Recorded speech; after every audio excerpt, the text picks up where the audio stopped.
Plá, hoje vamos mergulhar num dos conceitos mais, fundamentais do direito administrativo. O verdadeiro pilar, né? Para quem estuda para concurso, principalmente. Exato.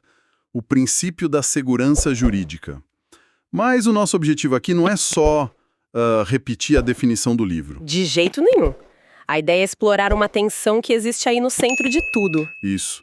Como é que o Estado pode, ao mesmo tempo, garantir estabilidade para o cidadão e ainda assim ter o poder de corrigir os próprios erros? Fica essa briga, né? Entre a estabilidade e a legalidade. Exatamente. E para a gente começar a sentir esse dilema, vamos a uma situação bem concreta. Um exemplo prático ajuda muito. Pensa assim, alguém quer construir uma casa, faz tudo certinho, vai na prefeitura, aprova o projeto, consegue a licença. Certo, o caminho padrão. Com papel na mão, a pessoa investe uma fortuna. Compra cimento, tijolo, contrata gente para a obra. Organiza a vida em torno daquilo. E aí, na véspera de começar, chega uma notificação. A licença foi revogada. Sem motivo de ilegalidade, nada. Só porque a administração mudou de ideia. O chão se abre, né? É um caos. É exatamente para evitar esse tipo de caos que a segurança jurídica existe. Mas, e se a licença tivesse um erro grave? Aí a discussão começa. É aí que o tema fica interessante. Então vamos desempacotar a primeira camada dessa proteção. Uma aplicação muito direta é a proibição de aplicar uma nova interpretação para trás, retroativamente. Ah, sim. Isso é clássico. Os materiais trazem um exemplo ótimo. Um servidor público que recebe, um bônus de R$ 2.000 por mês, por anos. E ele recebe com base numa interpretação oficial da própria administração. Claro. Aí, naturalmente, ele organiza a vida financeira contando com aquele dinheiro. Faz um financiamento, matrícula do filho na escola. A vida segue. De repente, a gestão muda. E a nova gestão diz, olha, analisamos melhor e esse bônus era indevido. A partir de hoje está cortado. O que já é um baque. Mas piora. Eles dizem, e mais, queremos de volta tudo que foi pago nos últimos 5 anos. Isso é devastador. Pois é, e aí que a segurança jurídica atua como um freio, uma barreira. E qual a lógica? A lógica é que o direito não é estático, as interpretações evoluem, isso é normal. A administração pode e deve rever seus entendimentos. Certo. O ponto crucial, o coração do princípio, é que essa nova interpretação só pode valer daqui para frente, para o futuro. Ah, entendi. Ela não pode voltar no tempo para penalizar situações que já se consolidaram, que já aconteceram sob a regra antiga. O sistema parte da boa-fé do servidor. Ele não cometeu uma fraude, né? Não.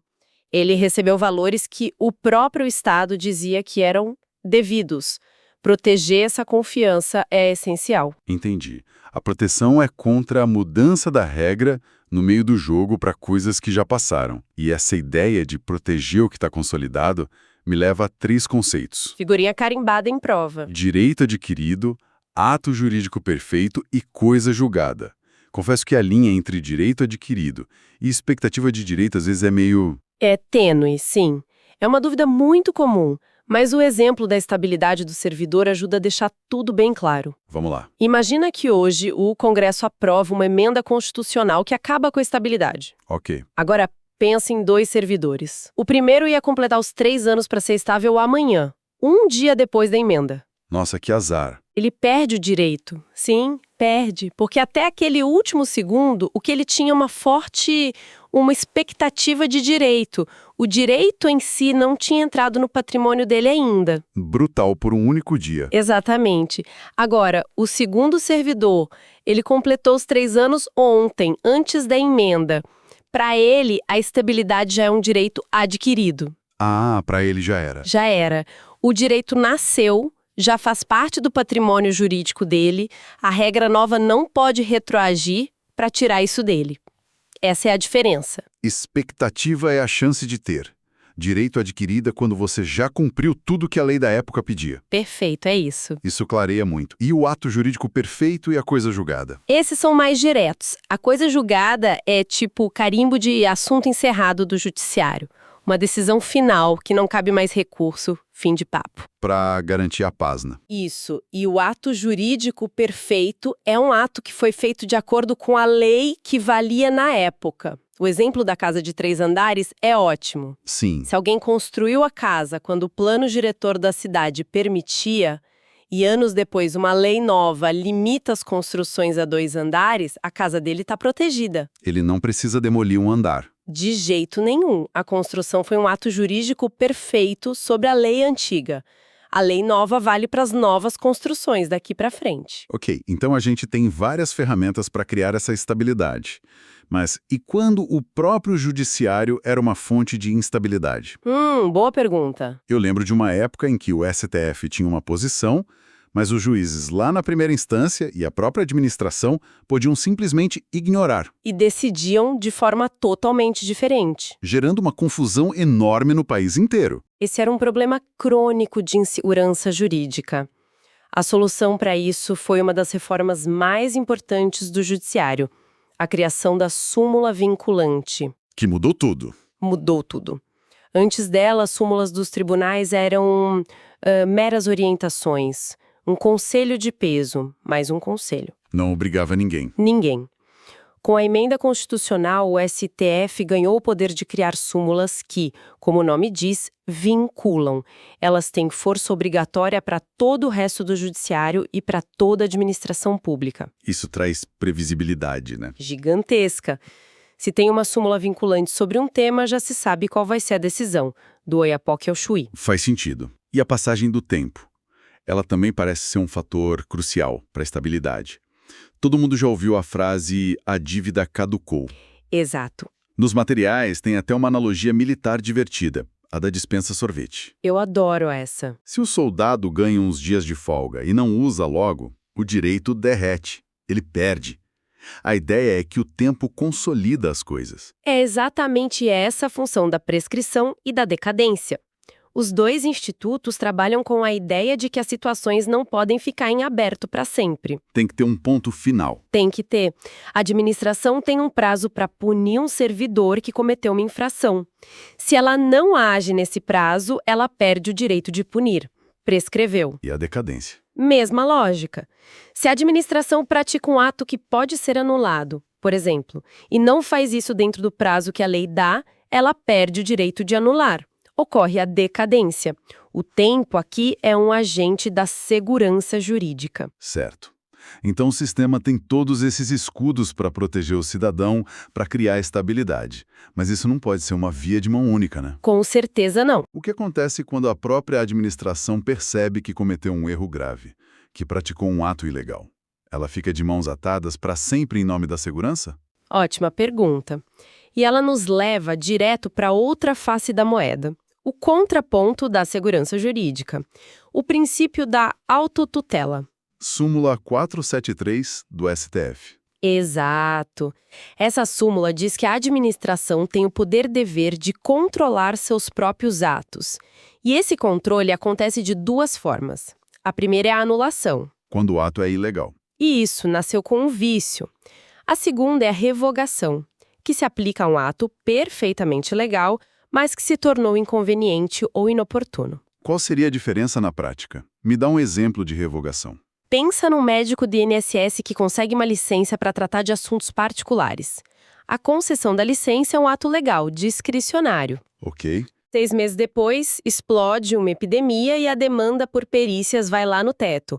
Aquela licença, embora legal, se tornou inoportuna, prejudicial ao interesse público.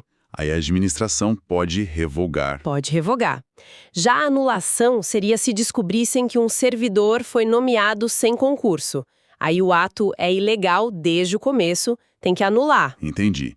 Então a autotutela é esse poder de se autocorrigir. Mas isso me parece entrar em rota de colisão direta com tudo que a gente falou. E entra mesmo. Se a administração pode anular os atos dela, cadê a estabilidade e a confiança do cidadão? É aqui que a doutrina ajuda muito ao separar o princípio em 2 faces. Existe o aspecto objetivo, que é a segurança jurídica em si, que busca a estabilidade do sistema, a previsibilidade. Certo. E existe o aspecto subjetivo, que a gente chama de princípio da proteção à confiança.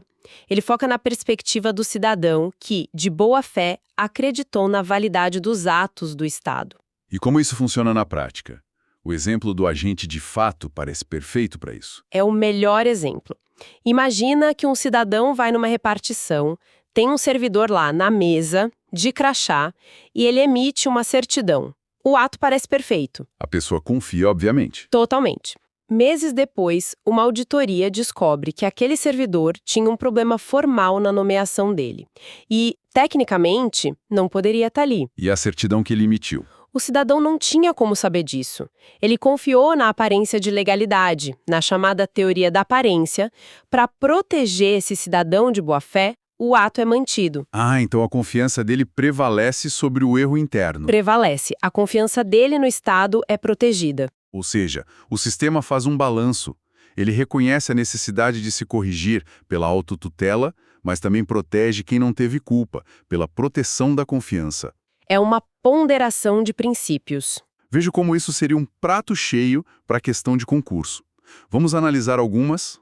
Vamos lá. A primeira diz: o princípio que veda a aplicação retroativa de nova interpretação de lei no âmbito da administração pública denomina-se, essa parece direta. Sim, é a definição clássica de uma das facetas da segurança jurídica. Sem mistério aí. A segunda questão afirma que a prescrição e a decadência conferem destaque ao princípio constitucional expresso da segurança jurídica. Aqui tem uma palavra que acende um alerta para mim: expresso. Exato, essa é a pegadinha. O pulo do gato tá aí. A segurança jurídica é, sem dúvida, um princípio constitucional. Mas ele é implícito. Você não vai achar um artigo na Constituição escrito artigo X fica garantido o princípio da segurança jurídica. Ele é extraído de outros como a proteção ao direito adquirido. A palavra expresso torna a afirmativa errada. é um detalhe que derruba muita gente. Muita gente. E a terceira: dado o princípio da confiança, caso verificada a legítima expectativa do administrado, pode haver a manutenção de atos administrativos antijurídicos. E essa está correta. É exatamente o cenário do agente de fato que a gente conversou. O ato é, na sua essência, antijurídico, porque foi feito por alguém sem competência. Mas os efeitos são mantidos. São mantidos para proteger o terceiro de boa-fé. É a proteção da confiança vencendo a legalidade estrita. Faz todo sentido. Agora, se a administração vai tomar essas decisões de grande impacto, como anular, revogar, ela precisa se justificar, certo? Com certeza. Não pode ser algo arbitrário. Isso nos leva a outro princípio fundamental, o da motivação. Perfeitamente. E é importante não confundir motivo com motivação. Tem aquela analogia do marido que esqueceu o aniversário de casamento. É ótima para não esquecer mais. O motivo da esposa estar brava é o esquecimento do aniversário. A motivação é o ato dela falar, dela expor as razões. Estou brava porque você esqueceu nosso aniversário. A motivação é a exteriorização do motivo. Exato. No direito administrativo, motivação é a exposição por escrito dos fundamentos de fato e de direito que levaram à decisão. E qual a regra geral? Tudo tem que ser motivado. A regra é a motivação de todos os atos, sejam eles vinculados ou discricionários. A transparência é a chave. O cidadão precisa saber o porquê. Precisa. A exceção mais famosa é a exoneração de servidor em cargo em comissão, que a Constituição diz que é de livre exoneração. Mas até isso tem debate. E uma questão de prova clássica. Basta citar o artigo de lei para motivar. Tipo, um ato diz, com base no artigo 24 da Lei de Licitações... Imagino que não, né? E faltou contar a história. Exatamente. Faltou o fundamento de fato. A motivação exige os dois. O que aconteceu no mundo real, que é o fundamento de fato, por exemplo, há uma situação de calamidade pública. E o fundamento de direito. Isso, que é como isso se encaixa na lei, o que autoriza a contratação direta conforme o artigo tal. Sem descrever os fatos, a motivação é incompleta e o ato é nulo. Ufa! Foi uma análise densa, mas muito, muito esclarecedora. Fica claro para mim que a segurança jurídica não é um princípio absoluto. Não mesmo. É mais o epicentro de uma tensão constante entre a necessidade de estabilidade para o cidadão e o dever do Estado de buscar a legalidade, de se autocorrigir. Exato. E essa tensão levanta uma questão final para quem está nos ouvindo. A gente viu que a administração pode anular seus atos ilegais pela autotutela Certo? e vimos que o tempo, pela decadência, pode limitar esse poder. Então a reflexão é: qual o peso de cada um? Se a administração descobre um ato ilegal gravíssimo, mas que foi praticado há muitos anos e gerou direitos para pessoas de boa-fé, o que deve prevalecer? O dever de anular a ilegalidade ou a segurança jurídica que o tempo consolidou? É nesse equilíbrio delicado que mora o direito administrativo, né? Totalmente. Uma pergunta que certamente não tem resposta fácil e deixa a gente pensando. E isso é um gancho perfeito para a nossa próxima conversa. Hoje focamos nos princípios mais famosos, que são a base de tudo. O que todo mundo precisa saber. Mas o que diferencia os candidatos mais preparados são os detalhes.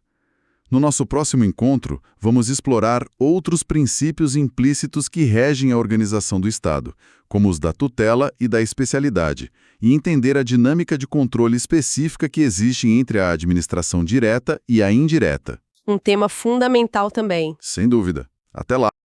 Se este conteúdo te ajudou nos seus estudos para concursos públicos, aproveite e assista agora a outros vídeos de nosso canal.